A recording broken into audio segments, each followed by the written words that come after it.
नमस्कार दोस्तों, रोमा की आवाज में आपका स्वागत है। आज की हमारी कहानी का नाम है पिता का सम्मान। 70 वर्षीय दयाराम जी अपनी पुरानी चारपाई पर लेटे थे। उनका शरीर समय की मार से झुक चुका था। उनकी आंखें गहरे गड्ढों में धंस गई थीं। चेहरा झुर्रियों के जाल से ढक गया था और हाथों की नसें उभर आई थीं, जैसे वे उनकी जीवन की अनकही कहानियां बयां कर रही हो। उनके सीने में दमा का पुराना दर्द रह रह कर उभरता और सांसें भारी थीं। 4 साल पहले तक उनका जीवन रंगों से भरा था। उनकी पत्नी लक्ष्मी, जिसकी हंसी इस घर की दीवारों में गूंजती थी, उनके जीवन का आधार थी। वह सुबह चाय बनाती, दयाराम जी के फटे कुर्ते को सिलती और परिवार को एकजुट रखती। लेकिन एक ठंडी सर्द रात दिल के दौरे ने उन्हें छीन लिया। उस रात दयाराम जी का संसार उजड़ गया। लक्ष्मी जी के जाने के बाद उनका जीवन उदासी और अकेलेपन की गहरी खाई में डूब गया। वह गम उनकी सेहत को अंदर ही अंदर खोखला करता रहा। कुछ साल पहले दयाराम जी का परिवार गांव छोड़कर मुंबई आ गया था। उनका बेटा रामेश्वर, जिसे उन्होंने बड़े अरमानों से पाला था, अब शर्मा इंडस्ट्रीज में एक अच्छी पोस्ट पर काम करता था। यह कंपनी, जो कभी उपभोक्ता वस्तुओं की दुनिया में सिरमौर थी, अब मुश्किलों से जूझ रही थी। रामेश्वर ने अपनी मेहनत और डिग्री के दम पर यह नौकरी पाई थी और परिवार मुंबई की इस बस्ती में सेटल हो गया था। घर में रामेश्वर, उनकी पत्नी रजनी और उनकी 3 बच्चे, रानी 15 साल, गोपाल 12 साल और छोटी मीना 8 साल थे। लेकिन यह परिवार दयाराम जी के लिए केवल नाम का था। वे आंगन की चारपाई पर दिन काटते, जहां से वे बच्चों को स्कूल जाते, रामेश्वर को ऑफिस के लिए तैयार होते और रजनी को रसोई में बर्तनों की खटपट करते देखते। सुबह से शाम तक कोई उनके पास नहीं रुकता, कोई उनकी हालत नहीं पूछता। अगर वे बात करने की कोशिश करते तो उन्हें झिड़क दिया जाता। परिवार का हर सदस्य उनसे ऐसे भागता जैसे वे कोई अनचाहा बोझ हो। दयाराम जी मन ही मन सोचते, क्या मेरी उम्र मेरे लिए अभिशाप बन गई है? क्या मैं अपने ही परिवार में पराया हो गया हूँ? उस सुबह रसोई में गरम पराठे, मसालेदार आलू गोभी की सब्जी और ताजी चाय की मनमोहक खुशबू हवा में फैल रही थी। दयाराम जी, जो रात से भूखे थे, की आंखें चमक उठी। उनका पेट कुलबुला रहा था और भूख ने उनकी कमजोर हड्डियों में एक नई बेचैनी जगा दी थी। दमा की वजह से उनकी सांसें पहले ही भारी थीं और भूख ने हालत और खराब कर दी। नित्य से निवृत्त होकर वे जल्दी से आंगन में अपनी चारपाई पर आकर बैठ गए, उम्मीद में कि रजनी अब थाली लेकर आएगी। रानी, गोपाल और मीना स्कूल के लिए तैयार होकर निकल चुके थे। गोपाल ने जाते जाते अपनी किताबें आंगन में बिखेर दी थीं और मीना की हंसी गली में गूंज रही थी। दयाराम जी ने एक गहरी सांस ली और रसोई की ओर देखा, जहां रजनी बर्तनों की खटपट में व्यस्त थी। लेकिन समय बीतता गया और कोई नहीं आया। उनकी नजर बार बार रसोई की ओर जाती, लेकिन रजनी का कोई अता पता नहीं था। करीब आधा घंटा बीतने के बाद रामेश्वर अपने ऑफिस के लिए तैयार होकर बाहर निकला। उसने काले रंग का सूट पहना था और हाथ में शर्मा इंडस्ट्रीज का बैग था। उसका चेहरा तना हुआ था, जैसे उसे देर हो रही हो। दयाराम जी ने हल्की सी हिम्मत जुटाकर उसे रोका। बेटा, रसोई से तो बहुत अच्छी खुशबू आ रही है। आज क्या बनाया है बहू ने? उनकी आवाज में एक हल्की सी उम्मीद थी, जैसे वे चाहते हो कि रामेश्वर तो पल रुककर बात करे। लेकिन रामेश्वर ने बिना रुके जल्दबाजी में जवाब दिया, पिताजी, जो भी बनाया है थोड़ी देर में रजनी दे देगी। मुझे देर हो रही है, ऑफिस में मीटिंग है। उसने अपनी मोटरसाइकिल की चाबी निकाली और निकल गया। दयाराम जी की आंखें उसकी पीठ पर टिक गईं और फिर धीरे धीरे रसोई की ओर मुड़ गईं।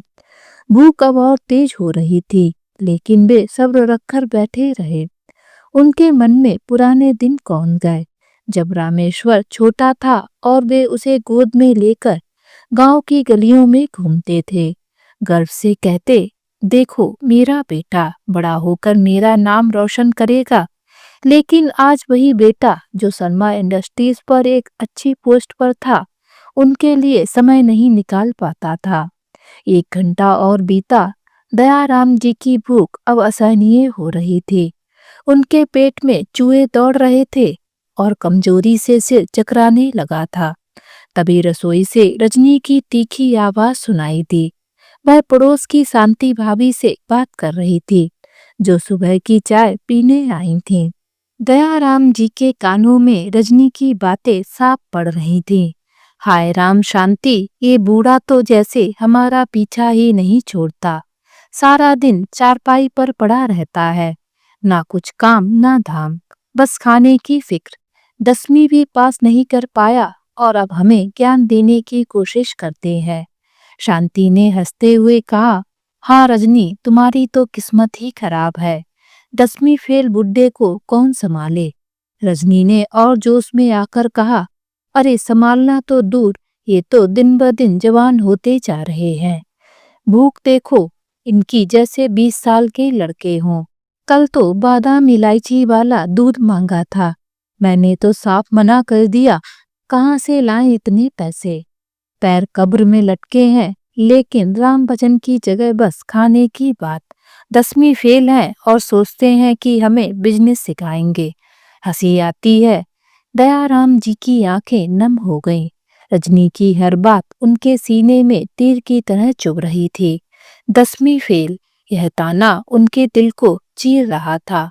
उन्होंने अपनी जिंदगी में मेहनत की थी, खेतों में काम किया, गांव में पंचायत संभाली, रामेश्वर को पढ़ाया लिखाया, लेकिन पढ़ाई पूरी न कर पाने का दर्द आज भी उनके सीने में चुभता था। और अब उनका अपना परिवार उसी कमी को उनके खिलाफ हथियार बना रहा था। तभी रजनी की आवाज फिर गूंजी, इस बार और तीखी, शांति तू तो हंस रही है, लेकिन मैं तो इनसे तंग आ चुकी हूँ। कभी कभी सोचती हूँ कबाड़ वाले को बुलाकर कहूँ कि इसे ले जाओ, हमारे घर का भंगार साफ कर दो। दोनों औरतें जोर जोर से हंस पड़ी। रजनी ने और जोड़ा, सचमुच 10वीं फेल बूढ़ा और क्या है, बस एक भंगार जो सारा दिन पड़ा रहता है और खाने की डिमांड करता है। दयाराम जी का दिल टूट गया। भंगार, यह शब्द उनके कानों में गूंजने लगा, जैसे कोई जहरीला तीर बार बार उनके सीने में उतर रहा हो। उनकी आंखों से आंसू बहने लगे और वे फपक कर रो पड़े, चुपचाप, ताकि रजनी ना सुन ले। उनका सीना कांप रहा था, गला रूंध गया। हे राम, मैंने क्या गुनाह किया। बेटे को पाला, उसकी हर ख्वाहिश पूरी की, और आज मेरी हालत ये है। तभी रामेश्वर वापस लौटा। उसे अचानक याद आया कि उसने ऑफिस का एक जरूरी कागज घर पर छोड़ दिया था। वह रसोई में गया, जहां रजनी और शांति अभी भी हंस रही थी। रजनी ने रामेश्वर को देखते ही कहा, देखो ना, तुम्हारे पिताजी फिर से खाने की फरमाइश कर रहे थे। मैंने कहा जो भी है वही खा लो। 10वीं फेल है और सोचते हैं कि हम उनके लिए 5 सितारा खाना बनाएंगे। रामेश्वर ने हल्के से हंस दिया और कहा, हाँ रजनी, तुम ठीक कहती हो। पिताजी को अब समझना चाहिए कि उनकी उम्र हो गई है। 10वीं भी पास नहीं कर पाए और अब हमें सिखाने की कोशिश करते हैं। उसने रजनी की बात का कोई विरोध नहीं किया, बल्कि उसकी हाँ में हाँ मिलाई। दयाराम जी ने यह सब सुन लिया। रामेश्वर की बातें उनके दिल में और गहरे चुभी। उनका अपना बेटा, जिसके लिए उन्होंने अपनी जिंदगी कुर्बान कर दी थी, अब उनकी कम पढ़ाई का मजाक उड़ा रहा था। वे चुप रहे, लेकिन उनके आंसू रुक नहीं रहे थे। रजनी थाली लेकर बाहर आई और चारपाई के पास पटक दी। थाली में सिर्फ 2 सादी रोटियां और रात की बासी दाल थी। लो बाबा खा लो, सुबह से रसोई की ओर ताक रहे थे ना, ये लो यही है तुम्हारे लिए। उसका लहजा तीखा था, जैसे वह कोई एहसान कर रही हो। दयाराम जी ने थाली की ओर देखा। वह खुशबू जो रसोई से आ रही थी, इस थाली में कहीं नहीं थी। भूख के बावजूद उनका मन खाना खाने को नहीं हुआ। फिर भी कमजोरी से बचने के लिए उन्होंने रोटी का एक टुकड़ा तोड़ा और मुंह में डाला। स्वाद ऐसा था जैसे वे रेत चबा रहे हों। रजनी वापस रसोई में चली गई और शांति से फिर उनकी बुराई शुरू कर दी। देखा कितना खाते हैं, न जाने पेट में कितना जाता है। हमारे पास तो बच्चों की फीस के भी पैसे नहीं, और ये है कि बस खाने की फरमाइश करते रहते हैं। 10वीं फेल है और ऊपर से इतने नखरे। दयाराम जी ने खाना छोड़ दिया और चारपाई पर लेट गए। उनके दिमाग में पुराने दिन घूम रहे थे। एक समय था जब गांव में उनका रुतबा था। लोग उनके पास सलाह लेने आते। बेटा बहू उनके सामने ऊंची आवाज नहीं करते। वे घर के मुखिया थे, हर फैसला उनका। लेकिन बुढ़ापे और पत्नी के जाने ने सब छीन लिया। रामेश्वर, जो अब मुंबई में नौकरी पाकर अपनी डिग्री और नौकरी के घमंड में उन्हें भूल चुका था। रजनी की तीखी जुबान और उसकी हंसी उनके सीने में चुभ रहे थे। 10वीं फेल, भंगार, ये शब्द उनके कानों में बार बार गूंज रहे थे। उनकी आंखों से आंसू लुढ़क रहे थे और वे चुपचाप रोती रहे। तभी पड़ोस से रामलाल जी की आवाज आई। दयाराम भाई, क्या हाल है? दयाराम जी ने जल्दी से आंसू पोंछे और मुस्कुराने की कोशिश की। बस ठीक हूँ रामलाल। लेकिन रामलाल जी ने उनकी नम आंखें देख लीं। क्या बात है भाई, कुछ परेशानी है? दयाराम जी ने सिर हिलाया। नहीं, बस ऐसे ही। लेकिन उनके दिल में तूफान मचा था। रजनी की कड़वी बातें, रामेश्वर की चुप्पी और बार बार लगने वाला 10वीं फेल का ताना उनके आत्मसम्मान को कुचल रहा था। वे सोचने लगे, क्या मैं सचमुच इस घर के लिए भंगार हो गया हूँ? उनकी रजनी की बातें, 10वीं फेल, भंगार, उनके कानों में बार बार गूंज रही थीं। उनकी आंखों में अब भी आंसू की नमी थी, जो रात भर की बेचैनी की गवाही दे रही थी। दयाराम जी आंगन की अपनी पुरानी चारपाई पर लेटे थे, लेकिन नींद उनके पास से कोसों दूर थी। उनका पेट भूख से खुलबुला रहा था और दमा की वजह से सांसें भारी थीं। रात का खाना, जो सिर्फ 2 सादी रोटियां और बासी दाल थी, उनके शरीर को ताकत देने में नाकाम रहा था।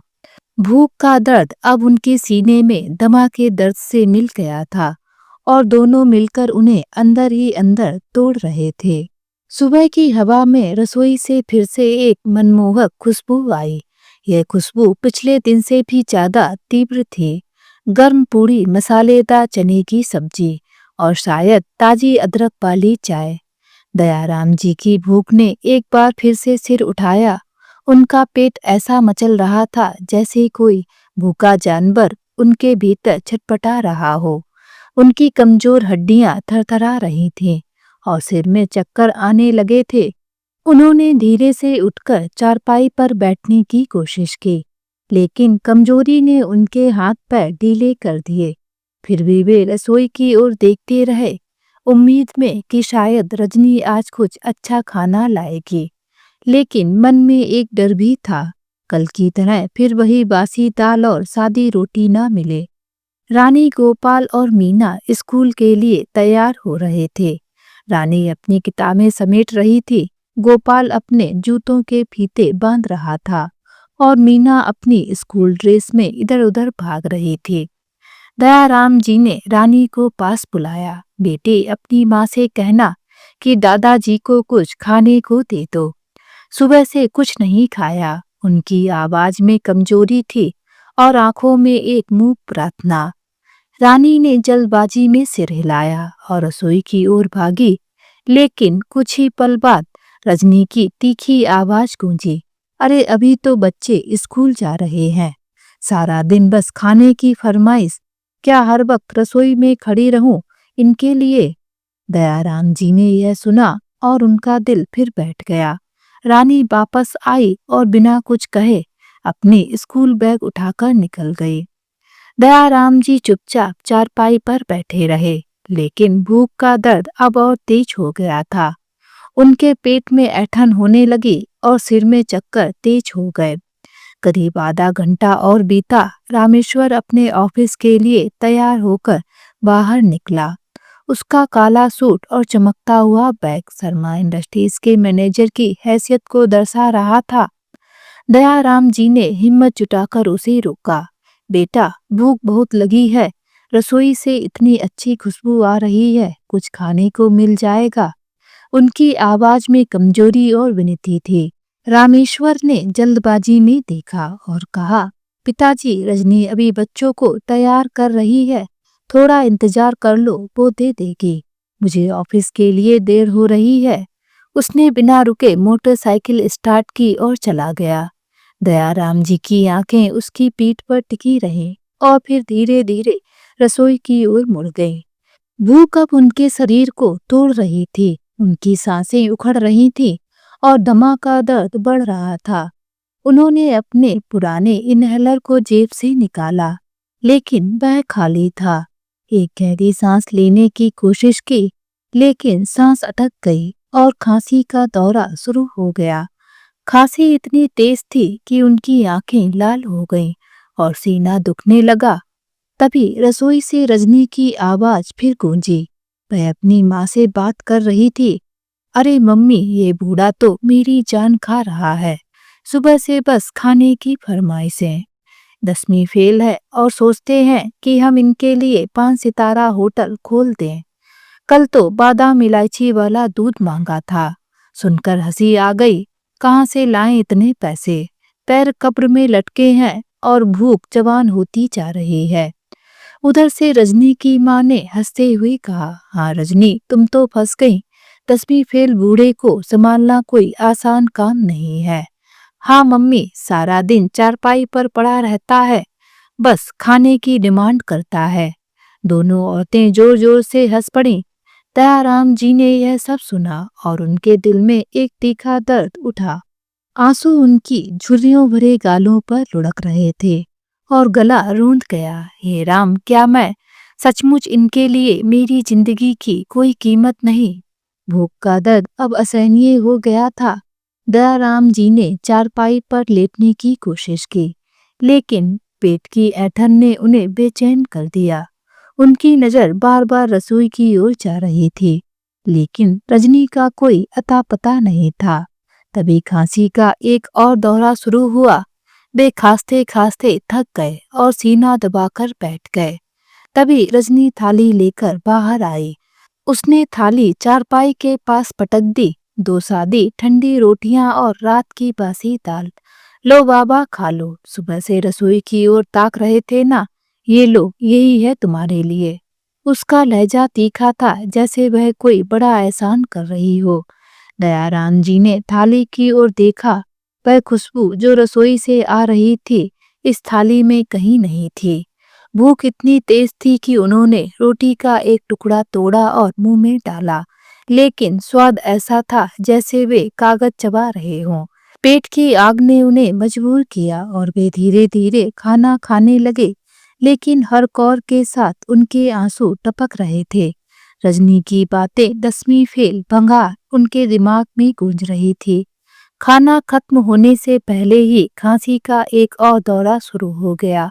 दयाराम जी ने इनहेलर की तलाश में जेब टटोली, लेकिन वह खाली था। उन्होंने रामेश्वर को फोन करने की सोची, लेकिन फिर याद आया कि वह ऑफिस जा चुका है। तभी रजनी फिर से शांति से बात करने लगी। शांति, ये बूढ़ा तो बस तंग करता है, सुबह से खाने को मांग रहा है, जैसे हम इनके नौकर हों। दयाराम जी ने यह सब सुना और उनका दिल और भारी हो गया। तभी अचानक खांसी इतनी तेज हुई कि वे चारपाई पर गिर पड़े। उनकी सांसें रुक रही थीं और सीना दर्द से फट रहा था। उन्होंने रामेश्वर को फिर से याद किया। बेटा, मुझे डॉक्टर के पास ले चलो, ये खांसी मुझे मार डालेगी। लेकिन रामेश्वर तो ऑफिस जा चुका था। तभी रजनी बाहर आई और चिल्लाई, अब ये खांसी का ड्रामा शुरू। अरे कुछ काम कर लिया करो तो खांसी अपने आप ठीक हो जाएगी। सारा दिन पड़े रहते हो, बस खाने और बीमारी का बहाना। दयाराम जी की आंखों से आंसू छलक पड़े। वे कुछ कहना चाहते थे लेकिन गला रूंध गया। कुछ देर बाद रामेश्वर आया और रजनी और बच्चे मैके जाने की तैयारी में लग गए। रजनी ने चिल्लाकर कहा, मेरे पिताजी की तबीयत खराब है, हमें आज जाना जरूरी है। दयाराम जी ने कमजोर आवाज में कहा, बेटा मेरी भी तबीयत ठीक नहीं, इनहेलर खत्म हो गया है, मुझे डॉक्टर के पास ले चलो। लेकिन रजनी ने बीच में टोक दिया, अरे आपका बाद में देख लेंगे, मेरे पिताजी की तबीयत ज्यादा खराब है। रामेश्वर ने चुपचाप सिर हिलाया और बिना कुछ कहे रजनी के साथ निकल गया। बच्चों को लेकर वे कार में बैठे। दयाराम जी आंगन में अकेले रह गए। थोड़ी देर में उनकी आंख लग गई थी और खांसी में कुछ राहत मिली थी, लेकिन जब वे करीब 12 बजे उठे तो पेट में भूख की ऐंठन ने उन्हें बेचैन कर दिया।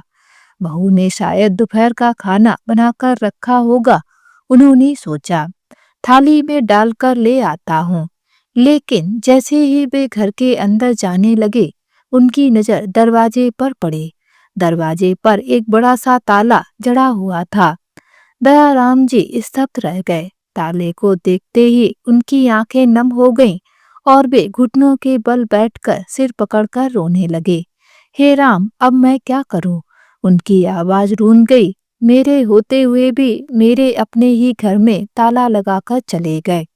रजनी, उनकी बहू और रामेश्वर, उनका बेटा, अपने बच्चों रानी, गोपाल और मीना के साथ ससुराल चले गए थे और दयाराम जी को भूखा, बीमार और अकेला छोड़ गए थे। वे वापस खाट पर आकर बैठ गए। उनकी बुरी तरह खांसने की आवाज सुनकर पड़ोसी रामलाल जी उनके घर आ पहुंचे। रामलाल जी उनके पुराने दोस्त थे जो हमेशा उनकी तकलीफ में साथ देते थे। दयाराम जी को इस हाल में देखकर रामलाल जी का कलेजा मुंह को आ गया। दयाराम भाई, ये क्या हाल बना रखा है? उन्होंने चिंता से पूछा। दयाराम जी का सब्र का बांध टूट गया। रोते हुए उन्होंने सारी बात बताई, कैसे उनके बेटे और बहू ने उन्हें घर में ताला लगाकर छोड़ दिया, कैसे भूख और खांसी ने उन्हें तोड़ दिया। रामलाल जी ने तुरंत अपने घर से एक थाली में रोटी, सब्जी और दाल लाकर दयाराम जी को दी। खा लो भाई, भूखे मत रहो, उन्होंने कहा। दयाराम जी ने अपनी इस हालत पर शर्मिंदगी महसूस की। मैं जो कभी गांव का मुखिया था, आज पड़ोसियों की दया पर जी रहा हूँ, उन्होंने सोचा। लेकिन भूख इतनी तेज थी कि उन्होंने आत्मसम्मान को ताक पर रखकर खाना खा लिया। रामलाल जी ने तुरंत ही दयाराम जी के बेटे रामेश्वर को फोन किया और दयाराम जी की हालत के बारे में बताया। उन्होंने बोला कि उनकी खांस खांस कर हालत खराब है, बहू घर में ताला लगा गई है। तो रामेश्वर बोलता है, मैं अभी पापा जी, रजनी के पापा को दिखाने में बिजी हूँ, मेरे पास टाइम नहीं है कि मैं आकर देख सकूं, और तुरंत ही फोन काट देता है। फोन स्पीकर पर था। दयाराम जी अपने बेटे की बात सुनकर और भी ज्यादा दंग रह गए और उनकी आंखों से आंसू बह निकले। रामलाल जी थोड़ी देर उनके पास बैठे, हालचाल पूछा और फिर चले गए। जैसे तैसे रात काटी। रात को भी रामलाल जी खाना ले आए, जिससे उनका गुजारा हो गया। लेकिन सुबह होते ही दयाराम जी की खांसी फिर से बढ़ने लगी। उन्होंने जेब टटोली, लेकिन इनहेलर खरीदने के लिए उनके पास एक भी पैसा नहीं था। तभी बाहर से एक आवाज आई, रद्दी वाला, भंगार वाला। दयाराम जी की नजर आंगन में कोने में पड़ी पुरानी किताबों और अखबार पर गई। वे जल्दी से उठे और कबाड़ वाले को बुलाकर लाए। ये रद्दी तौल लो, उन्होंने कहा। कबाड़ वाले ने सामान तौला और कहा, 200 रुपए बनते हैं। दयाराम जी के चेहरे पर हल्की सी राहत आई। चलो, इतने में इनहेलर तो आ ही जाएगा, उन्होंने सोचा। लेकिन तभी रामेश्वर और रजनी घर लौट आए। रजनी ने दयाराम जी को रद्दी बेचते देखा और गुस्से से तिलमिला उठी। अच्छा, तो अब आप हमारे पीछे चोरी भी करने लगे, उसने तीखे स्वर में कहा। कबाड़ वाला पैसे गिन चुका था और दयाराम जी ने कांपते हाथों से पैसे लिए। बहू, ऐसी बात नहीं है, उन्होंने रूंधे गले से कहा। मेरी तबीयत बहुत खराब थी, सुबह से कुछ खाया नहीं था और खांसी की दवाई के लिए पैसे नहीं थे। रामलाल जी ने खाना दे दिया, लेकिन दवाइयों के लिए मैंने रत्ती बेची। लेकिन ना तो रजनी को और ना ही रामेश्वर को उन पर तरस आया। रामेश्वर ने ठंडे लहजे में कहा, पिताजी, एक वक्त का खाना नहीं मिला तो क्या आफत आ गई थी जो पड़ोसियों से मांगने निकल पड़े। रजनी ने एक कदम और आगे बढ़ाया। जैसे ही कबाड़ वाला रद्दी उठाकर जाने लगा, उसने उसे रोका और कहा, अरे भैया, रद्दी के अलावा भंगार भी खरीदते हो क्या? कबाड़ वाला रुक गया और बोला, हाँ मैडम, भंगार भी ले लेता हूँ, दिखाओ कितना भंगार है। रजनी ने दयाराम जी की ओर इशारा करते हुए कहा, हमारे घर से इस भंगार को ले जाओ, तुम्हारी बड़ी मेहरबानी होगी। दयाराम जी का सीना कांप उठा, उनकी आंखें स्तब्ध थीं और चेहरा मायूसी से भर गया। कबाड़ वाले के आश्चर्य का ठिकाना नहीं था। उसने रद्दी का गट्ठर नीचे रखा और हैरानी से कभी दयाराम जी की ओर देखा, जिनका चेहरा झुर्रियों और दर्द से भरा था, तो कभी रजनी की ओर, जो अंगार उगलती नजरों से दयाराम जी को घूर रही थी। मैडम, ये आप कैसी बात कर रही हैं? कबाड़ वाले ने हाथ जोड़ते हुए कहा, ये आपके पिताजी हैं, कोई भंगार नहीं, मैं तो रत्ती और भंगार खरीदता हूँ। इतना कहकर वह शर्मिंदगी भरी नजरों से दयाराम जी को देखता हुआ चला गया। रामेश्वर और रजनी अपने कमरे में चले गए, लेकिन दयाराम जी अभी तक स्तब्ध थे। मेरे अपने मुझे भंगार कह रहे हैं, उन्होंने मन ही मन सोचा।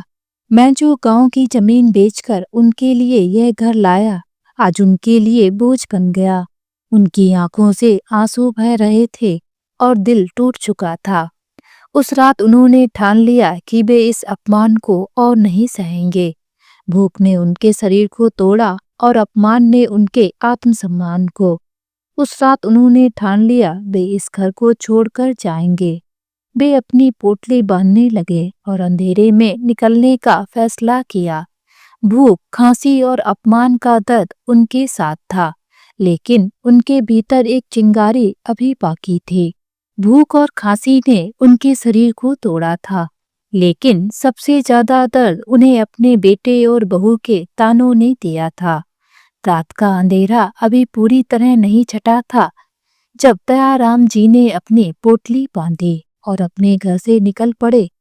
मुंबई का वह छोटा सा मकान, जो कभी गांव की मिट्टी और चूने से बना घर और खेत को बेचकर बना था, अब उनके लिए सिर्फ एक ताले का प्रतीक बन चुका था।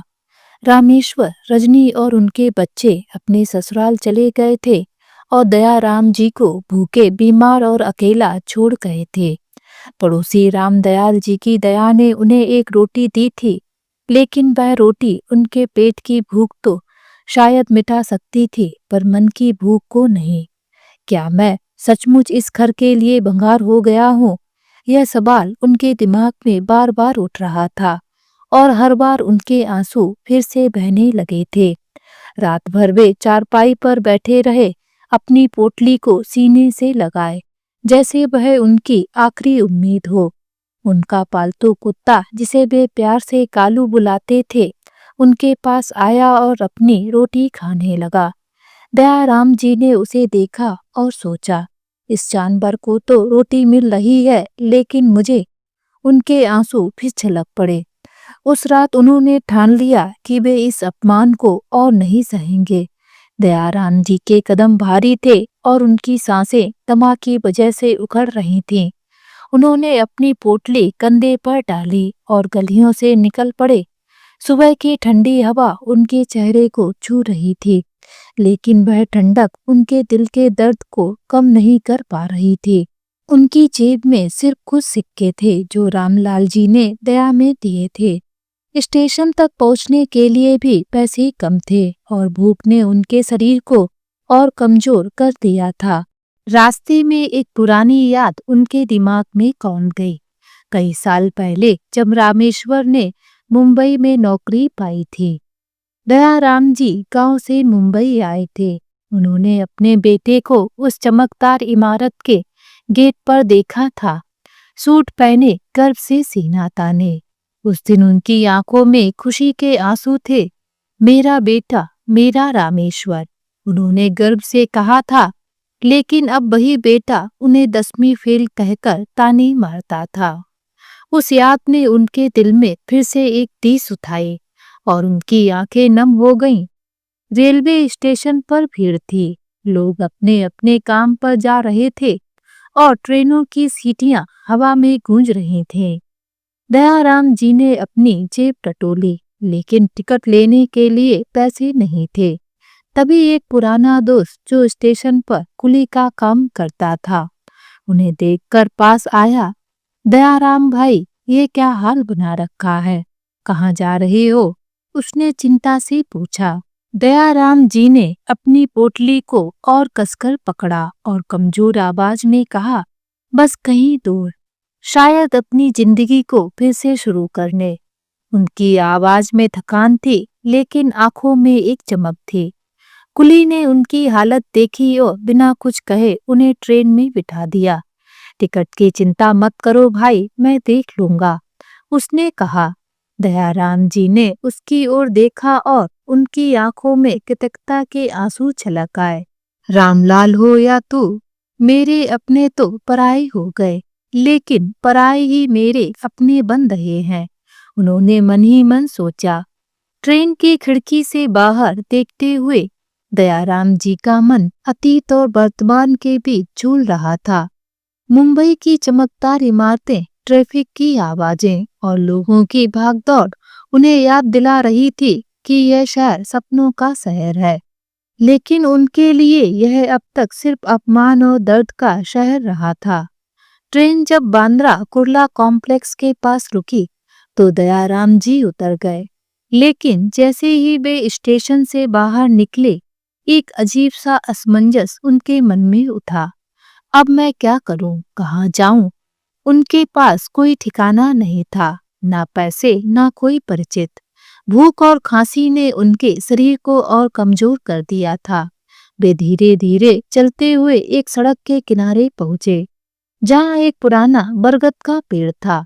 उसकी छांव में उन्होंने अपनी पोटली रखी और जमीन पर बैठ गए। सड़क पर गाड़ियों की आवाजें, रिक्शों की घंटियां और लोगों की चहल पहल उनके चारों ओर थी। लेकिन दयाराम जी अकेले थे। उनकी आंखें सामने बनी इंडस्ट्रीज की चमकदार इमारत की ओर उठी, जो दूर से दिख रही थी। पहली रात सड़क पर ही बीती।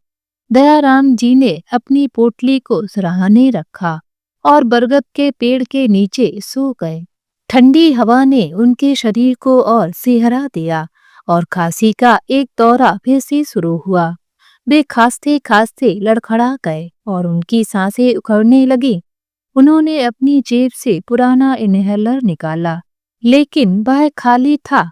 हे राम, अब मैं क्या करूं? उन्होंने आसमान की ओर देखा और उनकी आंखों से आंसू बहने लगे। भूख ने उनके पेट में ऐंठन पैदा कर दी थी और कमजोरी ने उनके शरीर को थका दिया था। सड़क पर चलते हुए एक भिखारी ने उन्हें देखा और अपनी रोटी का एक टुकड़ा उन्हें दे दिया। दयाराम जी ने उसे कांपते हाथों से लिया और कहा, बेटा, तेरा शुक्रिया। लेकिन रोटी खाते हुए उनके आंसू रुक नहीं रहे थे। मैं जो कभी गांव का मुखिया था, आज सड़क पर भीख मांगने की हालत में हूँ, उन्होंने सोचा। दिन बीतते गए, लेकिन दयाराम जी का असमंजस कम नहीं हुआ। वे हर सुबह बरगद के पेड़ के नीचे जागते, अपनी पोटली को कंधे पर डालते और सड़क के उस पार बनी इंडस्ट्रीज के गेट की ओर देखते। लेकिन हर बार उनकी हिम्मत टूट जाती।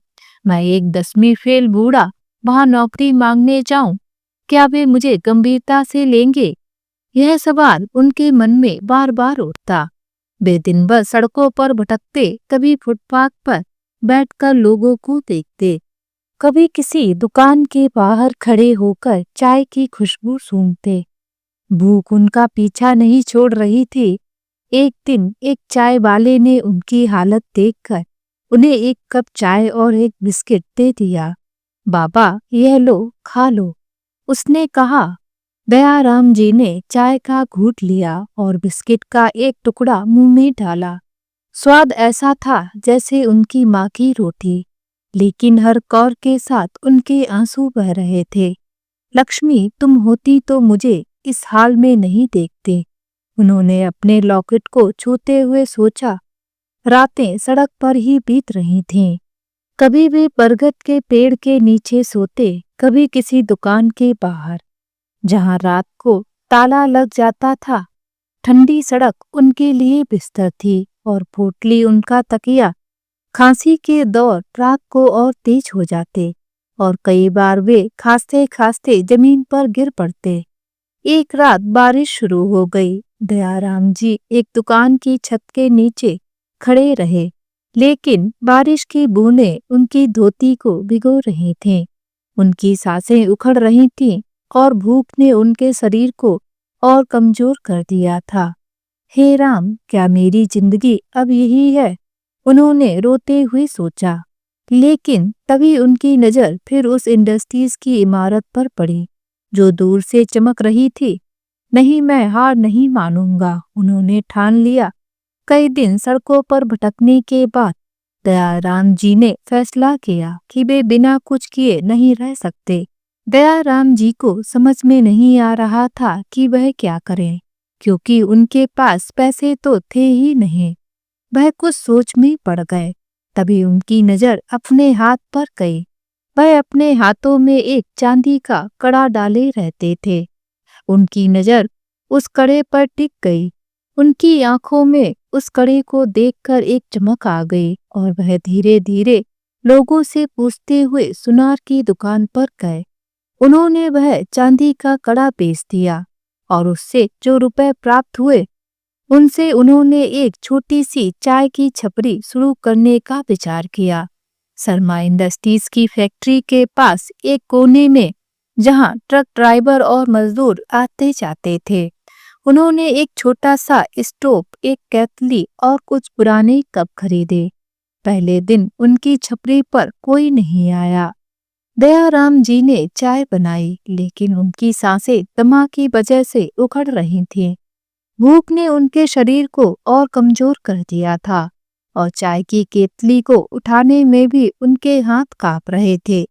लेकिन दूसरे दिन एक ट्रक ड्राइवर ने उनकी छप्पी पर रुककर चाय मांगी। बाबा, तुम्हारी चाय में कुछ बात है, उसने कहा। दयाराम जी ने मुस्कुराने की कोशिश की, लेकिन उनकी आंखें नम थीं। धीरे धीरे उनकी छपरी पर लोग आने लगे, मजदूर, ड्राइवर और आसपास के दुकानदार उनकी चाय पीने लगे।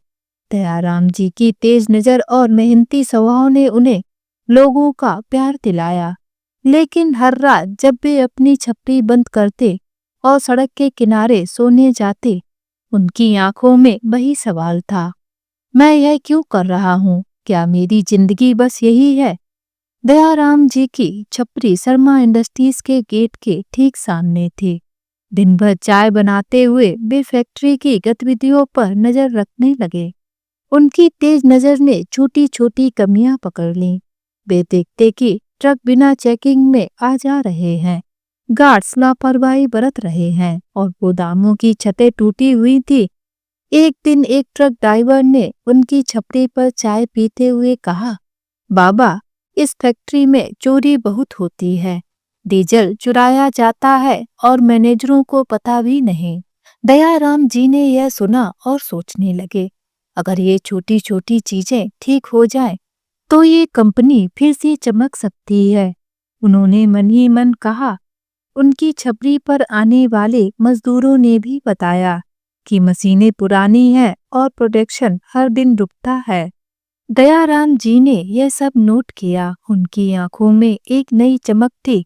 शायद यही मेरा मौका है, उन्होंने सोचा। लेकिन भूख और खांसी उनका पीछा नहीं छोड़ रही थी। एक रात जब वे अपनी छपरी बंद कर रहे थे, खांसी का एक भयानक दौरा शुरू हुआ। वे खांसते खांसते जमीन पर गिर पड़े। एक मजदूर ने उन्हें उठाया और पानी पिलाया। बाबा, तुम्हारी तबीयत ठीक नहीं है, डॉक्टर के पास जाओ, उसने कहा। दयाराम जी ने अपनी जेब टटोली, लेकिन उनके पास सिर्फ कुछ सिक्के थे जो चाय बेचकर कमाए थे। डॉक्टर के लिए पैसे कहाँ से लाऊं, उन्होंने सोचा। तभी उनकी नजर फिर शर्मा इंडस्ट्रीज की इमारत पर पड़ी। नहीं, मुझे वहां जाना होगा, मुझे नौकरी मांगनी होगी। एक सुबह दयाराम जी ने अपनी छपरी जल्दी बंद की और शर्मा इंडस्ट्रीज के गेट पर पहुंचे। उनकी धोती मैली थी, कुर्ता फटा हुआ और सिर पर पुरानी पगड़ी। उनकी झुर्रियों भरा चेहरा और थकी हुई आंखें उनकी उम्र को बयां कर रही थीं, लेकिन उनकी आंखों में एक चमक थी। गेट पर सिक्योरिटी गार्ड ने उन्हें रोका। बाबा, ये कोई मंदिर नहीं है, ये बड़ी कंपनी है। शर्मा साहब से मिलना है, अपॉइंटमेंट चाहिए। उसका लहजा तीखा था और चेहरे पर हंसी थी। दयाराम जी ने शांत स्वर में कहा, मुझे बस एक बार उनसे बात करनी है, मैं नौकरी मांगने आया हूँ। गार्ड ने जोर से हंस दिया। नौकरी इस उम्र में, और वो भी शर्मा इंडस्ट्रीज में? बाबा, जाओ अपनी चाय की दुकान संभालो। दयाराम जी के दिल में फिर वही ताना गूंजा, 10वीं फेल भंगार। लेकिन उन्होंने हार नहीं मानी। वे गेट के पास खड़े रहे, अपनी पोटली को सीने से लगाए। सूरज ऊपर चढ़ रहा था और उनकी भूख फिर से जाग उठी। खांसी का एक दौरा शुरू हुआ और वे खांसते खांसते लड़खड़ा गए। गार्ड ने उन्हें देखा, लेकिन कोई मदद नहीं की। दयाराम जी ने गेट के पास एक पत्थर पर बैठने की कोशिश की। उनकी सांसें उखड़ रही थीं और पेट की भूख अब असहनीय हो रही थी। उन्होंने अपनी पोटली खोली और उसमें से एक पुराना बिस्किट निकाला। बिस्किट सूखा और बेस्वाद था, लेकिन उन्होंने उसे चबाया जैसे वह कोई अमृत हो। हर कौर के साथ उनके आंसू बह रहे थे। दिन ढलने लगा, गार्ड बदल गए, लेकिन दयाराम जी टस से मस न हुए। वे गेट के पास खड़े रहे और अगले दिन फिर आए। एक हफ्ता बीत गया, उनकी भूख और खांसी बढ़ती गई, लेकिन उनकी हिम्मत नहीं टूटी। हर दिन वे सुबह से शाम तक गेट पर खड़े रहते और गार्ड्स उनका मजाक उड़ाते। देखो, चाय वाला बाबा फिर आ गया, लगता है शर्मा साहब का पीए बनना चाहता है, एक गार्ड ने हंसते हुए कहा। दयाराम जी चुप रहे, लेकिन उनकी आंखों में एक आग थी। वे जानते थे कि रामेश्वर इस कंपनी में मैनेजर है, लेकिन उन्होंने उसका नाम नहीं लिया। मैं अपने दम पर कुछ करूंगा, उन्होंने ठान लिया। आखिरकार सिक्योरिटी हेड को खबर मिली। उसने अरविंद शर्मा कंपनी के सीईओ को बताया कि एक बुजुर्ग व्यक्ति एक हफ्ते से गेट पर खड़ा है। अरविंद का गुस्सा भड़क उठा। कौन है ये जो मेरा वक्त बर्बाद कर रहा है? उसे अंदर बुलाओ, उसने आदेश दिया। दयाराम जी को जब यह खबर मिली तो उनकी आंखों में एक चमक आई। वे अपनी पोटली को कसकर पकड़कर गेट के अंदर चले। उनकी धोती मैली थी, कुर्ता फटा हुआ और सिर की पगड़ी ढीली, लेकिन उनकी चाल में एक अजीब सा आत्मविश्वास था। वे नहीं जानते थे कि अरविंद शर्मा जिससे वे मिलने जा रहे थे, उनका बेटा नहीं था रामेश्वर, जो सिर्फ एक मैनेजर था। लेकिन दयाराम जी की अनजानियत और उनकी हिम्मत उन्हें उस केबिन तक ले जा रही थी जहां उनकी जिंदगी बदलने वाली थी। शर्मा इंडस्ट्रीज की चमकदार लॉबी में कदम रखते ही दयाराम जी को एक अजीब सा एहसास हुआ। कांच की दीवारें, चमकते हुए फर्श और हवा में गूंजती एयर कंडीशनर की ठंडी फुहार उनके लिए एकदम नई थी। उनकी फटी धोती, मैला कुर्ता और सिर पर ढीली पगड़ी इस आलीशान इमारत में बिल्कुल बेमेल लग रही थी, लेकिन उनकी आंखों में एक ऐसी चमक थी जो इस चमकदार इमारत से भी ज्यादा तेज थी। उनके कंधों पर पोटली अभी भी थी और उसमें उनकी पत्नी लक्ष्मी का लॉकेट, जो उनकी हिम्मत का आखिरी सहारा था। दयाराम जी ने गहरी सांस ली और सिक्योरिटी गार्ड के पीछे पीछे उस केबिन की ओर बढ़े जहां अरविंद शर्मा शर्मा इंडस्ट्रीज के सीईओ उनका इंतजार कर रहे थे। उनके कदम भारी थे, दमा की वजह से सांसें उखड़ रही थीं और भूख ने उनके शरीर को कमजोर कर रखा था। लेकिन उनके दिल में एक आग जल रही थी, आत्मसम्मान की आग, जो रजनी और रामेश्वर के तानों ने और भड़का दी थी। 10वीं फेल, भंगार, ये शब्द उनके कानों में गूंज रहे थे, लेकिन अब वे इन्हें अपनी ताकत बनाने के लिए तैयार थे। लॉबी में कर्मचारियों की चहल पहल थी। कुछ सूट बूट में फाइलें लिए इधर उधर भाग रहे थे, कुछ अपनी कॉफी के कप के लिए गपशप में मगन थे। दयाराम जी को देखकर कुछ कर्मचारियों ने हल्की सी हंसी छुपाई, जैसे वे कोई अनचाहा मेहमान हो। एक युवा कर्मचारी ने अपने साथी से फुसफुसाते हुए कहा, ये बूढ़ा यहाँ क्या करने आया है? लगता है गलती से गलत जगह चला आया। दयाराम जी ने यह सुना, लेकिन उनकी नजरें सीधे आगे थीं। उन्होंने अपने लॉकेट को जेब में छिपाया और मन ही मन कहा, लक्ष्मी, तुम यहाँ भी हो, मुझे हिम्मत देना। उनकी आंखें नम थीं, लेकिन चेहरा दृढ़ था। सिक्योरिटी गार्ड ने उन्हें एक बड़े आलीशान केबिन के सामने लाकर खड़ा कर दिया। दरवाजे पर अरविंद शर्मा सीईओ लिखा था। गार्ड ने दरवाजा खटखटाया और अंदर से एक भारी आवाज आई, आने दो। दयाराम जी ने गहरी सांस ली और अंदर कदम रखा। केबिन की सजावट उनके लिए एक नया संसार थी। महंगे लकड़ी के फर्नीचर, दीवारों पर पुरस्कारों की तस्वीरें और एक बड़ी मेज, जिसके पीछे अरविंद शर्मा बैठे थे। अरविंद का चेहरा गुस्से से तमतमाया हुआ था। उनके सामने कुछ फाइलें रखी थीं और उनकी आंखों में अधीरता थी। कौन हो तुम और मेरा वक्त क्यों बर्बाद कर रहे हो? अरविंद ने तीखे लहजे में पूछा। दयाराम जी ने अपनी पोटली को कंधे से उतारा और शांत स्वर में कहा, साहब, मेरा नाम दयाराम है, मैं नौकरी मांगने आया हूँ। अरविंद की भौहें तन गईं। उन्होंने दयाराम जी को सिर से पांव तक देखा। उनकी मैली धोती, फटा कुर्ता और थका हुआ चेहरा फिर एक ठहाका लगाया। नौकरी? तुम इस उम्र में, और वो भी मेरी कंपनी में? तुम्हारी उम्र क्या है और डिग्री? उनका लहजा तीखा था, जैसे वे दयाराम जी का मजाक उड़ा रहे हों। दयाराम जी ने बिना डरे स्पष्ट स्वर में जवाब दिया, साहब, मैं 70 साल का हूँ और मैं 10वीं फेल हूँ। यह सुनकर अरविंद का गुस्सा और भड़क गया। 70 साल का 10वीं फेल और मेरी कंपनी में नौकरी मांगने की हिम्मत, ये कोई चाय की दुकान नहीं है। उनके शब्द रजनी के तानों की तरह थे और दयाराम जी का दिल फिर से चुभा, लेकिन उन्होंने हार नहीं मानी। उनकी आंखों में वही चमक थी जो उनकी छपरी पर चाय बनाते वक्त मजदूरों और ड्राइवरों ने देखी थी। साहब, दयाराम जी ने दृढ़ता से कहा, मुझे सिर्फ 90 दिन दीजिए। अगर मैं आपकी कंपनी का नक्शा नहीं बदल सका तो मुझे जेल भिजवा दीजिए। मैं खुद पुलिस को कहूंगा कि मैंने आपके साथ धोखा किया।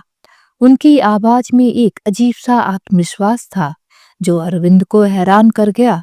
अरविंद ने अपनी कुर्सी पर पीछे झुकते हुए पूछा, तुम्हें क्यों लगता है कि तुम वो कर सकते हो जो मेरे लाखों की तनख्वाह लेने वाले मैनेजर नहीं कर पा रहे? दयाराम जी ने बिना डरे जवाब दिया, क्योंकि आपके मैनेजर कंपनी को किताबों और मीटिंग्स से देखते हैं और मैं उसे जिंदगी के अनुभव से देखता हूँ। दयाराम जी की बातें सुनकर अरविंद स्तब्ध रह गए और मन ही मन सोचा कि इसको एक मौका देने में कोई हर्ज नहीं है। उनकी तेज नजर और अनुभव ने अरविंद को अपनी जवानी की याद दिला दी, जब उन्होंने भी बिना डिग्री के सिर्फ जुनून के दम पर यह कंपनी खड़ी की थी। लेकिन अरविंद को यह नहीं पता था कि सामने खड़ा यह बुजुर्ग व्यक्ति रामेश्वर का पिता था। दयाराम जी ने अपनी पहचान छुपाई थी क्योंकि वे अपने दम पर कुछ करना चाहते थे। अरविंद ने गहरी सांस ली और कहा, ठीक है, मैं तुम्हें 90 दिन का मौका देता हूँ। तुम्हारी तनख्वाह 30,000 रुपये महीना होगी। कोई पद नहीं, कोई केबिन नहीं, तुम सिर्फ एक ऑब्जर्वर हो। कंपनी में कहीं भी जा सकते हो, किसी से भी बात कर सकते हो। दयाराम जी ने कहा कि साहब, आपसे एक गुजारिश है कि मेरी पहचान को छुपाया जाए और सिर्फ आपको ही पता हो कि मैं आपके लिए काम कर रहा हूँ। कंपनी के सीईओ अरविंद बोले, ठीक है, मैं तुमको एक कार्ड इशू करता हूँ जिससे तुम बिना रोके टोके फैक्ट्री में कहीं भी जा सकते हो। लेकिन अगर 90 दिन में तुमने कोई बदलाव नहीं दिखाया तो मैं तुम्हें सच में जेल भिजवा दूंगा। दयाराम जी ने मुस्कुराते हुए कहा, मंजूर है साहब। उनकी आंखों में एक नई चमक थी, जैसे उनकी जिंदगी को एक नया मकसद मिल गया हो। शर्मा इंडस्ट्रीज की फैक्ट्री में सुबह की हलचल अपने चरम पर थी। मशीनों की गड़गड़ाहट, मजदूरों की आवाजें और ट्रकों की लोडिंग अनलोडिंग की दमक हवा में गूंज रही थी। लेकिन इस शोर के बीच 70 वर्षीय दयाराम जी का एकमात्र मकसद था, 90 दिनों के चैलेंज को जीतना और अपने आत्मसम्मान को फिर से जिंदा करना। उनकी फटी धोती और मैला कुर्ता अब भी उनके साथ था, लेकिन उनकी आंखों में एक ऐसी चमक थी जो किसी डिग्री या उम्र के परे थी। उनकी जेब में लक्ष्मी का तांबे का लॉकेट था, जो उनकी हिम्मत का आखिरी सहारा था। हर सुबह जब वे अपनी चाय की छपड़ी से उठकर फैक्ट्री की ओर बढ़ते, तो उनके कदमों में एक नया जोश होता। रजनी के ताने, तस्मी फेद, पंगार और रामेश्वर की चुप्पी उनके कानों में अब भी गूंजती थी, लेकिन अब वे इन तानों को अपनी ताकत बना चुके थे। दयाराम जी को अरविंद शर्मा ने ऑब्जर्वर का पद दिया था, लेकिन यह कोई आलीशान कुर्सी या केबिन वाला पद नहीं था। उनके पास सिर्फ एक छोटा सा डेस्क था, जो फैक्ट्री फ्लोर के एक कोने में रखा गया था। वहां से वे मशीनों की आवाज, मजदूरों की हलचल और ट्रकों की आवाजाही देख सकते थे, लेकिन कोई उनको नहीं देख सकता था। और उनकी पहचान को भी छुपाया गया था, लेकिन उनका असली काम था कंपनी की सड़न को उजागर करना। उनकी तेज नजर ने पहले ही डीजल की चोरी, गोदाम की बदहाली और राजा बिस्किट की कम बिक्री जैसी कमियों को पकड़ लिया था। अब उनके पास मौका था इन कमियों को ठीक करने का और ये साबित करने का कि उम्र और डिग्री से ज्यादा अनुभव और मेहनत मायने रखती है। लेकिन इस राह में एक नया खतरा उनकी प्रतीक्षा कर रहा था। कंपनी के कुछ लोग, जिनकी गड़बड़ियां दयाराम जी उजागर कर रहे थे, अब उनके दुश्मन बन चुके थे। पहले दिन जब दयाराम जी फैक्ट्री में पहुंचे, तो गार्ड्स ने उन्हें देखकर फिर से हंसी उड़ाई। अरे, चाय वाला बाबा अब अफसर बन गया, एक गार्ड ने मजाक में कहा। दयाराम जी ने चुपचाप उनकी ओर देखा और मुस्कुराए। उनकी मुस्कान में ना तो गुस्सा था, ना शर्मिंदगी। वह मुस्कान एक ऐसी ताकत थी जो उनके भीतर की आग को दर्शा रही थी। वे सीधे फैक्ट्री फ्लोर पर पहुंचे, जहां मशीनों की आवाज इतनी तेज थी कि बात करना मुश्किल था। हवा में धूल और तेल की गंध थी और मजदूर अपने काम में मगन थे। लेकिन दयाराम जी ने गौर किया कि माहौल में एक अजीब सी उदासी थी। मजदूर चुपचाप काम कर रहे थे और मैनेजर अपने केबिन में बैठे फाइलें देख रहे थे।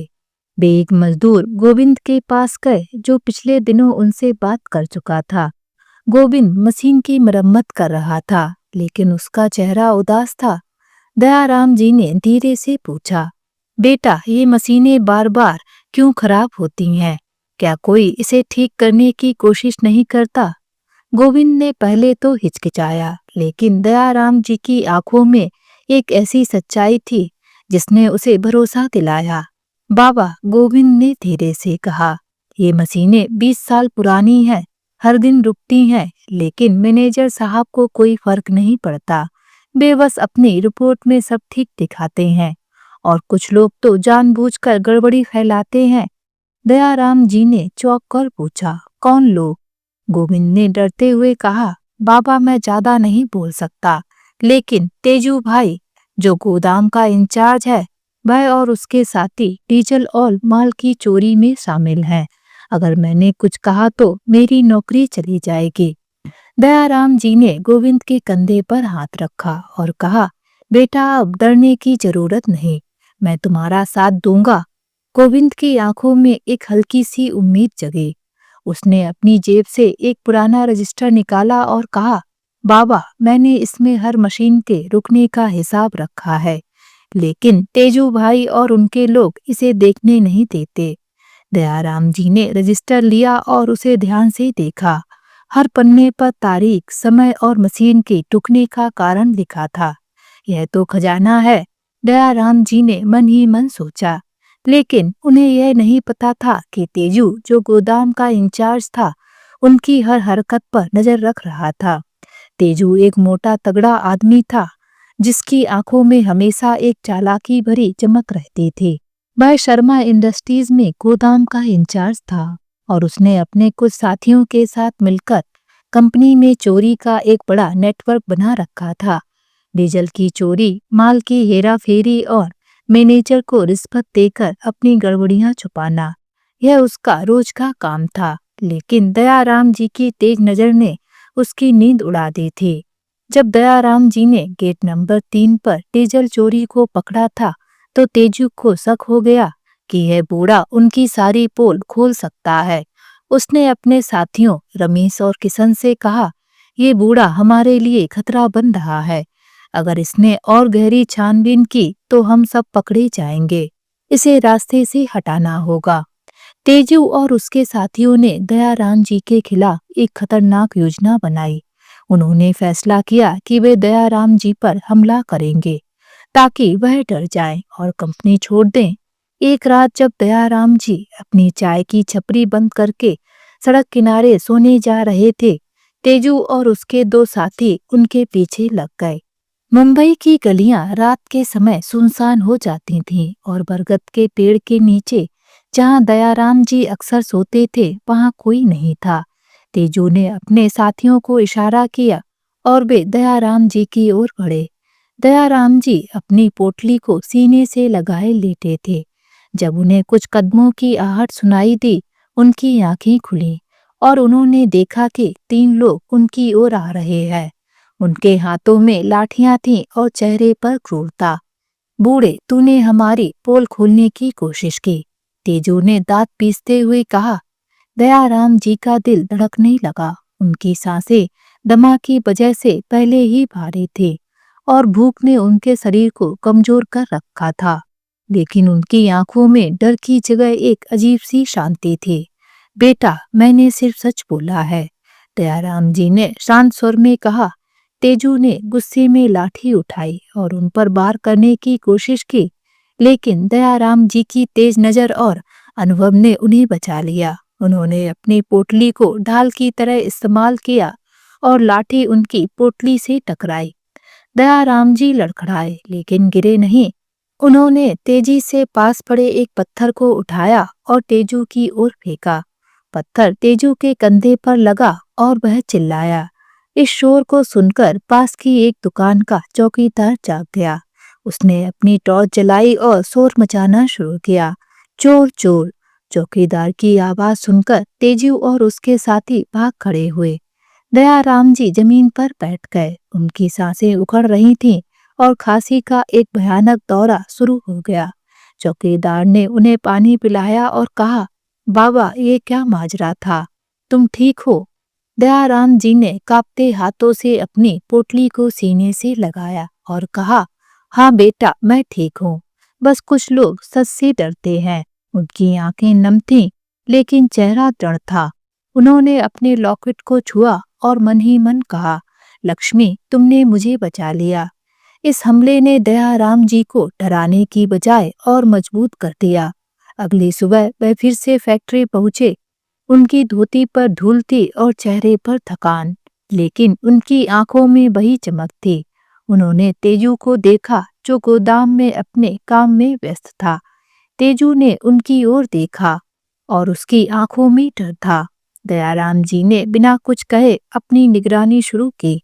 वे गोदामों का दौरा करते, मजदूरों से बात करते और हर छोटी बड़ी कमी को नोट करते। एक दिन उन्होंने गोदाम में एक टूटा हुआ ताला देखा। अंदर जाकर देखा तो कई डिब्बे गायब थे। उन्होंने तुरंत सिक्योरिटी हेड को बुलाया और जांच शुरू की। जांच में पता चला कि तेजू और उसके साथी माल को बाहर बेच रहे थे। यह खबर अरविंद तक पहुंची और तेजू को तुरंत निकाल दिया गया। लेकिन दयाराम जी जानते थे कि तेजू का गुस्सा अभी खत्म नहीं हुआ है। दयाराम जी ने अपनी चाय की छपरी पर बैठकर बाजार से मिले फीडबैक को फिर से देखा। उनकी छपरी अब मजदूरों और दुकानदारों के बीच मशहूर हो चुकी थी। एक दुकानदार रमेश ने कहा, बाबा तुम्हारी चाय में कुछ जादू है और तुम्हारी बातों में सच। दयाराम जी ने मुस्कुराते हुए कहा, बेटा सच और मेहनत का कोई जवाब नहीं होता। उन्होंने रमेश से राजा बिस्किट के बारे में पूछा। रमेश ने साफ कहा, बाबा ये बिस्किट महंगा है और स्वाद में कुछ खास नहीं। लोग अब तीखा और मसालेदार स्वाद चाहते हैं। दयाराम जी ने अपने गांव के दिनों को याद किया, जब लक्ष्मी अपने खाने में स्थानीय मसाले डालकर हर डिश को खास बना देती थी। लक्ष्मी तुम्हारी याद मुझे रास्ता दिखा रही है। उन्होंने अपने लॉकेट को छूते हुए सोचा। उन्होंने रमेश से कुछ मसाले मांगे और एक नया बिस्किट फार्मूला तैयार किया। जीरा, मिर्च और धनिया के स्वाद वाला एक बिस्किट जो सस्ता और स्थानीय पसंद के हिसाब से हो। उन्होंने यह फार्मूला अरविंद को दिखाया। अरविंद ने पहले तो हिचकिचाया, लेकिन फिर उनकी बात मान ली। बूढ़े, अगर ये फार्मूला फेल हुआ तो तुम्हारी नौकरी खतरे में होगी, अरविंद ने कहा। दयाराम जी ने मुस्कुराते हुए जवाब दिया, साहब अगर ये फार्मूला चला तो आपकी कंपनी का नाम फिर से चमकेगा। कुछ हफ्तों बाद दयाराम जी ने अरविंद से बोर्ड मीटिंग में अपनी बात रखने का मौका मांगा। अरविंद ने उनकी दृढ़ता देखकर सहमति दे दी। ठीक है, बोलने दो, देखता हूँ ये बूढ़ा क्या कर सकता है, उन्होंने कहा। दयाराम जी ने रात भर जागकर अपनी बात तैयार की। उनकी आंखें थकान से भारी थीं और खांसी ने फिर से सताना शुरू किया, लेकिन उनकी पोटली में रखा लॉकेट उन्हें हिम्मत दे रहा था। लक्ष्मी तुम मेरे साथ हो ना, उन्होंने लॉकेट को छूते हुए कहा। मीटिंग के दिन दयाराम जी अपनी मैली धोती और पुराने कुर्ते में बोर्ड रूम में पहुंचे। मैनेजरों ने उनकी ओर देखकर मुस्कुराया, जैसे वे कोई मजाक हो। लेकिन दयाराम जी ने बिना डरे अपनी बात शुरू की। साहब आपकी कंपनी में सड़न फैल रही है। गेट नंबर 3 पर डीजल की चोरी हो रही है। गोदाम की छत टूटी है, जिससे लाखों का माल खराब हो रहा है। और आपका राजा बिस्किट इसलिए नहीं बिक रहा क्योंकि वह महंगा है और स्वाद में कमजोर। उन्होंने गोदाम की तस्वीरें दिखाई, ड्राइवरों की चोरी का वीडियो चलाया और बाजार से मिले फीडबैक पढ़े। मैनेजरों के चेहरे पर पसीना छलकने लगा। एक सीनियर मैनेजर ने बीच में टोकने की कोशिश की, ये सब झूठ है। लेकिन दयाराम जी ने शांत स्वर में कहा, साहब मैंने ये सब अपनी आंखों से देखा है। अगर आप चाहें तो मैं आपको गोदाम ले चलूं। अरविंद ने गुस्से में उस मैनेजर को निकाल दिया और दयाराम जी को पूरी निगरानी की जिम्मेदारी दी। दयाराम जी की तबीयत बिगड़ रही थी। खांसी के दौरे अब इतने तेज हो गए कि वे कई बार काम के बीच में लड़खड़ा जाते। एक दिन जब वे गोदाम की छत की मरम्मत देख रहे थे, खांसी का एक भयानक दौरा शुरू हुआ। वे जमीन पर बैठ गए और उनकी सांसें रुकने लगीं। गोविंद ने उन्हें पानी पिलाया और कहा, बाबा तुम्हें डॉक्टर के पास जाना चाहिए। दयाराम जी ने हल्के से मुस्कुराया और कहा, बेटा मेरे पास अभी समय नहीं है, 90 दिन पूरे करने हैं। लेकिन उनकी आंखों में दर्द था। दयाराम जी की मेहनत रंग लाने लगी। मजदूरों में एक नई ऊर्जा थी। वे अब डर के मारे नहीं बल्कि जोश के साथ काम कर रहे थे। गोविंद ने एक दिन कहा, बाबा तुमने हमें सिखाया कि सच्चाई की ताकत क्या होती है। दयाराम जी ने मुस्कुराते हुए कहा, बेटा सच्चाई और मेहनत कभी बूढ़ी नहीं होती। उनकी बातें कर्मचारियों के बीच गूंजने लगीं। गार्ड सब अपनी ड्यूटी में लापरवाही नहीं बरतते थे। गोदाम की छत की मरम्मत शुरू हो गई थी और नया राजा बिस्किट बाजार में उतरने वाला था। लेकिन तेजू का खतरा अभी टला नहीं था। दयाराम जी को पता था कि वह और उसका नेटवर्क उनकी जान के पीछे पड़ा है। फिर भी वे डरे नहीं। उनकी पोटली में लक्ष्मी का लॉकेट और उनके दिल में रानी की मुस्कान थी। ये दोनों उनकी सबसे बड़ी ताकत थीं। दादर और मातुंगा के दुकानदार, जो उनकी चाय की छपरी पर नियमित ग्राहक बन चुके थे, नए बिस्किट की तारीफ कर रहे थे। रमेश, एक दुकानदार ने कहा, बाबा, ये नया राजा बिस्किट तो कमाल है। ग्राहकों का इसका तीखा स्वाद बहुत पसंद आ रहा है और कीमत भी ठीक है। दयाराम जी की आंखें नम हो गईं। लक्ष्मी तुम्हारी याद ने मुझे रास्ता दिखाया, उन्होंने अपने लॉकेट को छूते हुए मन ही मन कहा। रमेश ने उनकी ओर देखा और कहा, बाबा, तुम तो जादूगर हो।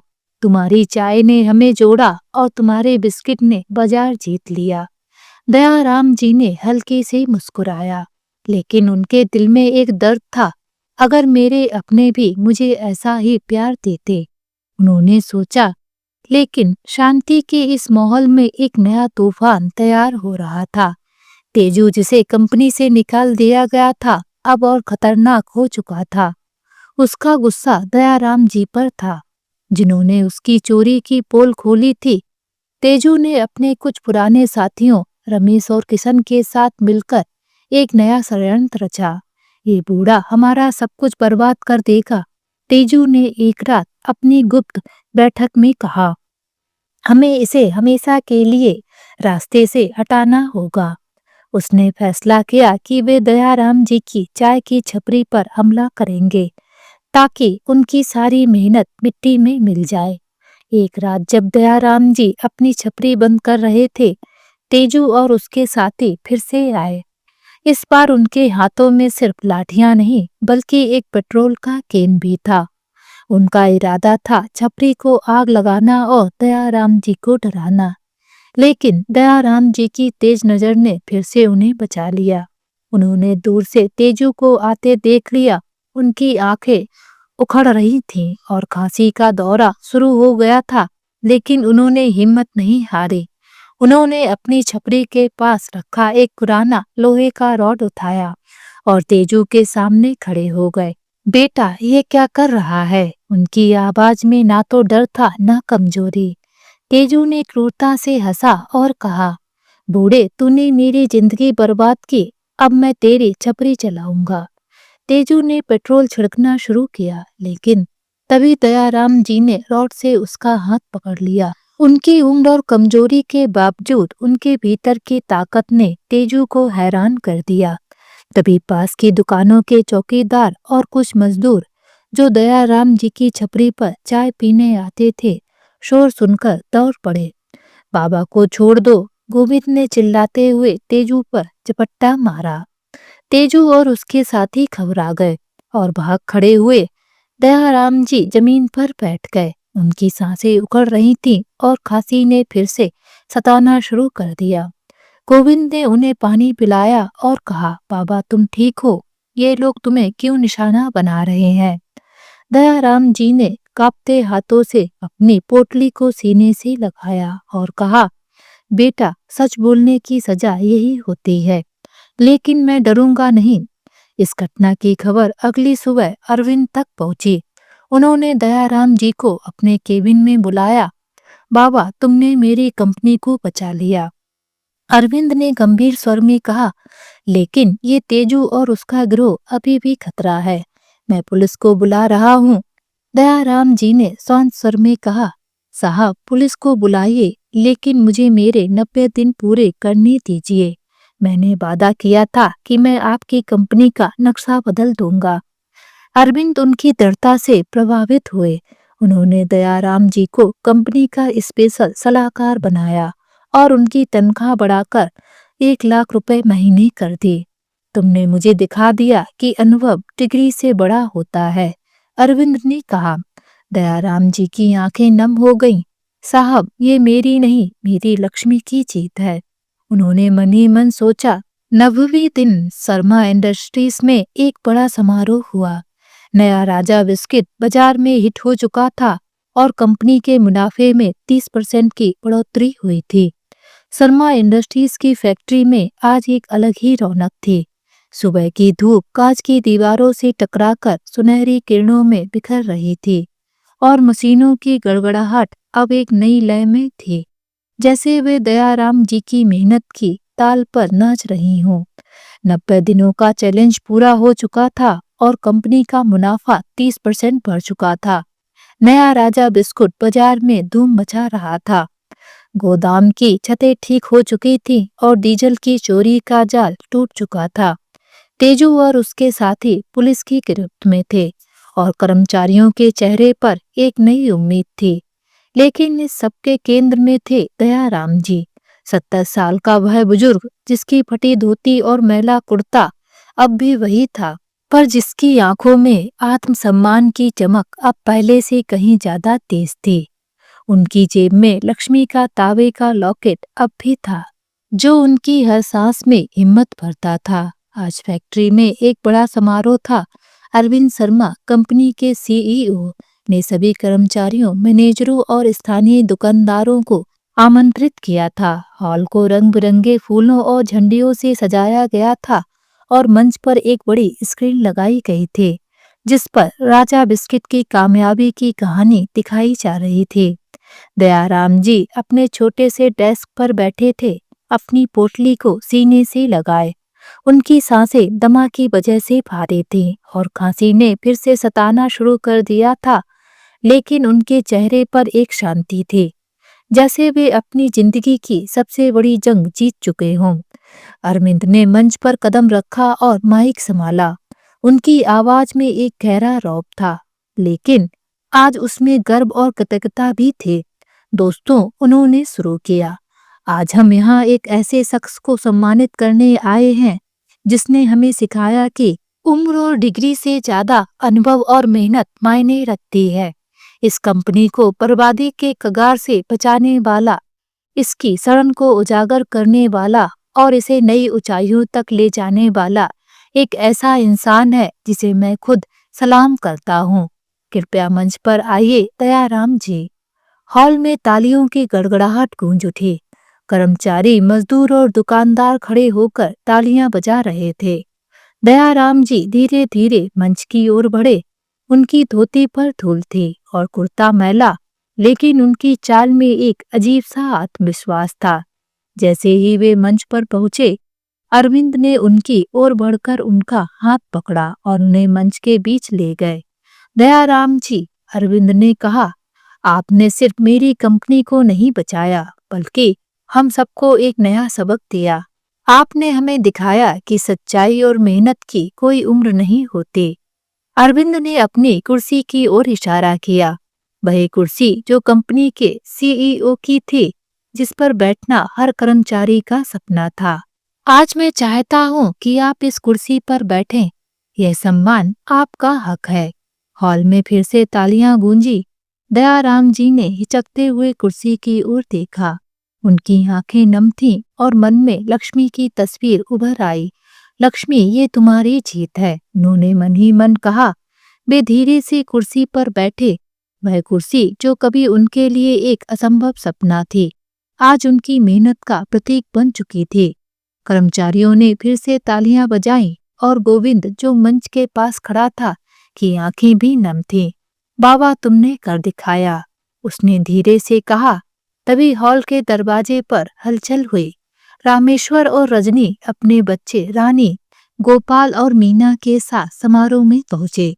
रामेश्वर को अरविंद ने विशेष रूप से बुलाया था, क्योंकि वह कंपनी का एक होनहार कर्मचारी था, लेकिन उसे यह नहीं पता था कि यह समारोह उसके पिता के सम्मान में है। जैसे ही रामेश्वर और रजनी हॉल में दाखिल हुए, उनकी नजर मंच पर गई। दयाराम जी सीईओ की कुर्सी पर बैठे थे और अरविंद उनके बगल में खड़े तालियां बजा रहे थे। रजनी ने रामेश्वर के कान में फुसफुसाया, ये बूढ़ा इस कुर्सी पर, इसकी इतनी औकात कैसे? 10वीं फेल, भंगार और अब सीईओ की कुर्सी। रामेश्वर का चेहरा गुस्से से लाल हो गया। ये जरूर कोई गलतफहमी है, उसने कहा। पिताजी को तो कुछ आता ही नहीं। लेकिन तभी अरविंद ने माइक संभाला और दयाराम जी की पूरी कहानी सुनाई। इस बुजुर्ग ने डीजल की चोरी पकड़ी, गोदाम की बदहाली को ठीक किया और राजा बिस्किट को नया स्वाद देकर बाजार में हिट कर दिया। इन्होंने तेजू जैसे भ्रष्ट लोगों को बेनकाब किया और जान का खतरा उठाकर भी हार नहीं मानी। ये हमारे लिए एक मिसाल है। हॉल में फिर से तालियां गूंजी। रामेश्वर और रजनी के पैरों तले जमीन खिसक गई। रामेश्वर को यकीन नहीं हो रहा था कि उसका 10वीं फेल पिता, जिसे वह और रजनी भंगार कहकर ताने मारते थे, कंपनी का हीरो बन चुका था। रजनी का चेहरा शर्मिंदगी से लाल हो गया। उसने रामेश्वर की ओर देखा और धीरे से कहा, हमने बहुत गलत किया। रामेश्वर और रजनी मंच की ओर बढ़े। कर्मचारियों की भीड़ ने उनके लिए रास्ता बनाया। रानी, गोपाल और मीना भी उनके पीछे थे। रानी की आंखें नम थीं क्योंकि उसे अपने दादाजी पर गर्व था। रामेश्वर ने मंच पर पहुंचकर दयाराम जी के सामने सिर झुकाया। पिताजी, हमें माफ कर दीजिए, उसने रूंधे गले से कहा। हमने आपको गलत समझा। आपने जो किया वह हम कभी नहीं कर सकते। रजनी ने भी दयाराम जी के पैर छुए और रोते हुए कहा, बाबूजी, मैंने आपको भंगार कहा, 10वीं फेल कहा, मुझे माफ कर दीजिए। मैंने आपके साथ बहुत गलत किया। हॉल में सन्नाटा छा गया। सभी की नजर दयाराम जी पर थे। दयाराम जी धीरे से कुर्सी से उठे। उनकी आंखें नम थीं, लेकिन चेहरा कठोर था। उन्होंने अपनी पोटली को सीने से लगाया और गहरी सांस ली। रामेश्वर, रजनी, उनकी आवाज में दर्द और गुस्सा था। मैंने अपनी मेहनत से तुम्हें वह घर खरीद कर दिया था। गांव की जमीन बेची, अपनी जिंदगी की कमाई लगाई ताकि तुम्हें और तुम्हारे बच्चों को एक अच्छा भविष्य मिले। लेकिन तुमने मुझे उस घर में क्या दिया? ताने, अपमान और भंगार की उपमा। तुमने मुझे भूखा रखा, मेरी बीमारी का मजाक उड़ाया और मुझे कबाड़ वाले को बेचने की बात की। आज मैं उस घर को तुमसे छीन लूंगा। रामेश्वर और रजनी के चेहरे पर खौफ छा गया। रजनी रोते हुए उनके पैरों में गिर पड़ी। बाबूजी, हमें माफ कर दीजिए। हमसे वह घर मत छीनिए, हमारे पास कुछ नहीं बचेगा। रामेश्वर ने भी हाथ जोड़े और कहा, पिताजी, हम गलत थे, हमें एक मौका दीजिए। लेकिन दयाराम जी ने सिर हिलाया। नहीं बेटा, तुम्हें अब पता चलेगा कि एक बाप का साया कितना बड़ा होता है, उसका आशीर्वाद कितना जरूरी होता है। इस शहर में जब तुम खुद का घर खरीदोगे, उसे बनवाओगे, तब तुम्हें मेरी मेहनत की कीमत समझ आएगी। मैंने गांव की जमीन बेचकर तुम्हें यह सब दिया था और तुमने मेरी मेहनत को नकारा समझा। अब तुम खुद मेहनत करो। हॉल में फिर से तालियां गूंजी। कर्मचारी, मजदूर और दुकानदार दयाराम जी के इस फैसले पर खड़े होकर तालियां बजा रहे थे। गोविंद की आंखों में आंसू थे और रमेश दुकानदार ने चिल्लाकर कहा, बाबा, तुमने सच की जीत कर दिखाई। रानी ने दौड़कर दयाराम जी को गले से लगाया और कहा, दादाजी, मुझे आप पर गर्व है। दयाराम जी ने रानी के सिर पर हाथ फेरकर आशीर्वाद दिया। रामेश्वर का सिर शर्मिंदगी से झुका हुआ था। उसे अब तक नहीं पता था कि उसके पिता ने कंपनी को बर्बादी से बचाया था। उसकी आंखें नम थीं और मन में पछतावा था। पिताजी, मैंने आपको कभी समझा नहीं, उसने मन ही मन सोचा। अरविंद ने फिर से माइक संभाला। दयाराम जी, आपने हमें सिखाया कि सच्चाई और मेहनत की कोई उम्र नहीं होती। आपने मेरी कंपनी को सिर्फ बचाया ही नहीं, बल्कि इसे नया जीवन दिया। मैं आपको न सिर्फ स्पेशल सलाहकार का पद देता हूँ, बल्कि कंपनी में 2% की हिस्सेदारी भी देता हूँ। हॉल में फिर से तालियां गूंजी। दयाराम जी ने अपनी पोटली से लक्ष्मी का लॉकेट निकाला और उसे चूमा। लक्ष्मी, ये तुम्हारी जीत है। उस रात दयाराम जी अपनी चाय की छपरी पर बैठे थे। आसमान में तारे चमक रहे थे और उनकी आंखों में एक नई शांति थी। तेजू और उसके साथी जेल में थे। कंपनी फिर से चमक रही थी और उनका आत्मसम्मान फिर से जिंदा हो चुका था। लेकिन उनके मन में एक टीस थी, अपने परिवार को खोने का दर्द। दयाराम जी ने अपना घर रामेश्वर और रजनी से खाली करवा लिया, जिससे रामेश्वर और रजनी को अपनी गलती का एहसास हो। उन्होंने सोचा, जब वे मेहनत से कुछ बनाएंगे तब शायद मेरी मेहनत की कीमत समझेंगे। उनकी आंखें नम थीं, लेकिन चेहरा गर्व से भरा था। वे उस कुर्सी पर बैठे थे जो उनकी मेहनत और सच्चाई का प्रतीक थी। और उस रात पहली बार उन्हें लगा कि लक्ष्मी कहीं आसपास है, उनकी जीत पर मुस्कुरा रही है।